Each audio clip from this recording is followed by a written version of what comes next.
بسم اللہ الرحمن الرحیم۔ السلام علیکم۔ وزیر اعظم عمران خان نے دورہ ایران میں سپریم لیڈر آیت اللہ خامنی اور صدر حسن روحانی سے تفصیلی ملاقات کی اور دونوں ملکوں کے درمیان مختلف معاملات پر اتفاق رائے کا فیصلہ کیا گیا کہ سرحد کے تحفظ کے لیے مشترکہ سرحدی ریپڈ ری ایکشن فورس بنائی جائے گی۔ پاک ایران سرحد پر مارکیٹیں قائم کی جائیں گی۔ وزیر اعظم کے دورے کے بعد دونوں ملکوں نے مشترکہ اعلامیہ بھی جاری کیا ہے، جس میں کہا گیا ہے کہ ایرانی قیادت کے ساتھ ملاقات اور مذاکرات میں قومی مفاد، جغرافیائی وقار، قومی خود مختاری اور باہمی احترام کو مد نظر رکھتے ہوئے تعلقات کو اگلے مرحلے پر لے جانے اور دو طرفہ معاہدوں پر عمل درآمد کا اعادہ کیا گیا ہے تاکہ اہداف کا حصول ممکن ہو سکے۔ اعلامیے میں دونوں اطراف نے اس امر کا بھی اعتراف کیا کہ سرحدیں امن اور دوستی کی ہونی چاہیے۔ قیادت نے سیاسی، عسکری اور سیکیورٹی افسروں کے درمیان تعاون کو بہتر بنانے پر زور دیا تاکہ دہشت گردی منشیات، انسانی سمگلنگ، منی لانڈرنگ اور اغوا برائے تاوان سے نپٹا جا سکے۔ خصوصی سیکیورٹی کمیٹی کا 10واں اجلاس جون میں ہوگا۔ جوائنٹ کونسلر کمیشن کا اجلاس جون کے بعد ہوگا۔ پاکستان نے ایرانی حکومت کی جانب سے قیدیوں کی رہائی کے اقدام کا خیر مقدم کیا۔ دونوں ملکوں کے درمیان مزید راہداریاں کھولنے پر اتفاق کیا گیا تاکہ سرحدی تجارت کو بڑھایا جا سکے۔ دونوں ملکوں نے توانائی کے شعبے میں تعاون مزید بڑھانے پر بھی اتفاق کیا۔ ایران سے بجلی کی فراہمی کے معاملے پر بھی بات چیت ہوئی۔ دانشوروں اور ثقافتی وفود کے تبادلے پر اتفاق ہوا۔ دو طرفہ تجارت بڑھانے کے لیے متعدد محکموں کو مزید کام کرنے کی ہدایت کی۔ جوائنٹ اکنامک کمیشن کے انعقاد پر بھی بات ہوئی۔ دہشت گردی کو ختم کرنے پر اتفاق کیا گیا۔ ون بیلٹ ون روڈ کے ساتھ چین پاکستان اقتصادی راہداری کا خیر مقدم کیا گیا۔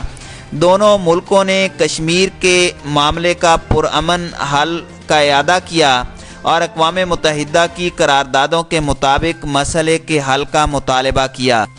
وزیر اعظم نے ایرانی صدر حسن روحانی کو دورہ پاکستان کی دعوت دی جو انہوں نے قبول کر لی۔ مشترکہ اعلامیے کے علاوہ دونوں ملکوں کے رہنماؤں نے میڈیا سے بھی گفتگو کی۔ عمران خان نے کہا کہ دونوں ملک اپنی سرزمین ایک دوسرے کے خلاف استعمال نہیں ہونے دیں گے۔ دہشت گردی دونوں ملکوں کے لیے چیلنج ہے۔ دونوں ممالک کے سیکیورٹی چیفز تعاون کے راستے تلاش کرنے کے لیے تبادلہ خیال کریں گے۔ ایران کے صدر حسن روحانی نے کہا کہ کوئی تیسرا ملک پاک ایران تعلقات پر اثر انداز نہیں ہو سکتا۔ عمران خان نے کہا کہ پاکستان کسی فوجی اتحاد کا حصہ نہیں بنے گا، تجارتی حجم بڑھانے کے خواہش مند ہیں۔ وزیر اعظم نے کہا کہ ایران میں انقلاب سے پہلے امیروں اور غریبوں میں بہت فرق تھا، مگر آج یہ تفریق کافی حد تک ختم ہو چکی ہے۔ میں بھی پاکستان میں امیروں اور غریبوں میں فرق کم کرنا چاہتا ہوں۔ دونوں ملکوں میں دہشت گردی کی وجہ سے دوریاں پیدا ہوئیں، ان فاصلوں کو ختم ہونا چاہیے۔ دونوں ملک اپنی اپنی سرزمین پر دہشت گرد سرگرمیوں کی اجازت نہیں دیں گے۔ اپنے سیکیورٹی چیف کے ساتھ آیا ہوں تاکہ اس مسئلے کو حل کیا جا سکے۔ اپنی سرزمین سے ایران کو کوئی نقصان نہیں پہنچنے دیں گے۔ 13 سال میں 70,000 پاکستانی دہشت گردی کا شکار بنے۔ چند روز قبل دہشت گردوں نے ہمارے 14 سیکیورٹی اہلکاروں کو بلوچستان میں شہید کیا۔ ایران میں دہشت گردی کرنے والے عناصر پاکستان کی سرزمین استعمال کرتے ہیں۔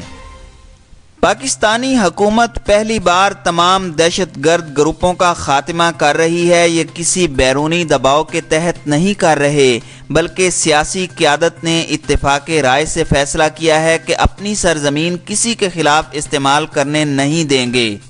عمران خان نے کشمیریوں کے حق خود ارادیت میں بھارت کے کردار کا بھی ذکر کیا اور کہا کہ بھارت طاقت سے کشمیریوں کی آواز دبانے کی کوشش کر رہا ہے۔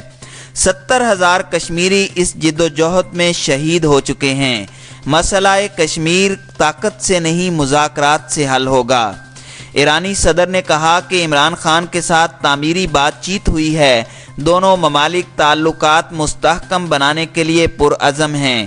گیس پائپ لائن پاکستان کے ساتھ جوڑنے کے لیے ضروری اقدامات پر اتفاق رائے کیا گیا۔ ایران پاکستان کو 10 گنا بجلی فراہم کرنے کو تیار ہے۔ وزیر اعظم کا دورہ دو طرفہ تعلقات میں نیا موڑ ثابت ہوگا۔ وزیر اعظم کے دورے کے دوران دونوں ملکوں میں بہت سے معاملات پر اتفاق رائے پایا گیا اور سرحد پر ریپڈ ری ایکشن فورس کے قیام پر بھی اتفاق ہوا، لیکن مشترکہ اعلامیے میں ایران سے دہشت گردوں کے پاکستان میں آ کر 14 سیکیورٹی اہلکاروں کے قتل کا کوئی ذکر نہیں، جس کے بارے میں نہ صرف ایرانی سفارت خانے کو احتجاجی مراسلہ بھیجا گیا بلکہ وزیر خارجہ شاہ محمود قریشی اور ایرانی وزیر خارجہ جواد ظریف میں بھی بات چیت ہوئی۔ اس سنگین حملے کا مشترکہ اعلامیے میں ذکر نہ ہونا باعث تعجب ہے۔ ایک طرف تو وزیر اعظم نے ایران کے خلاف پاکستان کی سرزمین سے دہشت گرد حملوں کا اعتراف کیا، مگر ایران نے پاکستان میں ہونے والے حملے کا مشترکہ اعلامیے میں ذکر بھی نہ ہونے دیا۔ قوم اس امر سے آگاہی چاہتی ہے کہ یہ کون سی حکمت عملی کا حصہ ہے جس کے تحت مشترکہ اعلامیے میں اس کا ذکر نہیں، اور وزیر اعظم کی میڈیا ٹاک کے دوران اس کا ذکر کرنے کے باوجود ایران نے کوئی جواب نہیں دیا۔ حکومت اس حوالے سے قوم کو واضح جواب سے آگاہ کرے۔ اس دورے کے دوران جو معاملات طے ہوئے ہیں ان پر عمل کیا جائے۔ ایران کئی برسوں سے بجلی فراہم کرنے اور گیس کی فراہمی پر تیار ہے، مگر امریکی پابندیوں کی وجہ سے کسی بھی معاہدے پر عمل کرنا ممکن نہیں۔ گزشتہ روز ہی امریکہ نے ان 8 ممالک کو بھی اقتصادی پابندیوں کی دھمکی دیتے ہوئے ان ممالک کے لیے ایران سے تیل لینے کا استثناء ختم کر دیا ہے۔ اس صورتحال میں پاکستان ایران سے کس طرح تجارت کر سکے گا؟ گیس یا بجلی حاصل کر سکے گا؟ وزیر اعظم اپنے ہمراہ ISI کے سربراہ کو لے کر گئے، قوم کو بتایا جائے کہ ایران سے دہشت گردوں کی آمد روکنے کے لیے کیا اقدامات کیے گئے ہیں اور اس حوالے سے کیا پیش رفت ہوئی ہے۔ وزیر خارجہ شاہ محمود قریشی نے ہفتے کو پریس کانفرنس میں ایران میں دہشت گردوں کے تربیتی مقامات اور کیمپوں کے حوالے سے ایران کو مکمل معلومات فراہم کرنے کا بتایا تھا۔ ایران سے اس معاملے پر کیا بات چیت ہوئی اور اس کا کیا نتیجہ نکلا، قوم یہ جاننے کی منتظر ہے۔ وزیر خارجہ نے یہ بھی کہا تھا کہ ہر اہم ملاقات سے پہلے ایران سے پاکستان میں آ کر دہشت گردی کرتے ہیں۔